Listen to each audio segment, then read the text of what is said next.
Oedran ble mae'n trio darganfod pwy ydy hi a mynd trwy emosiynau o hwnna a just trio tyfu fyny.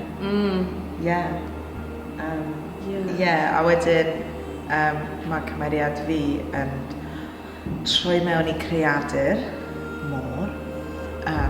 Dim eisiau rhoi fel gormod o spoilers, really.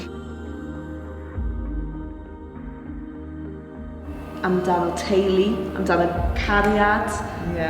Mae fe'n ddoniol. Mae fe'n ddoniol. Mae music incredible na.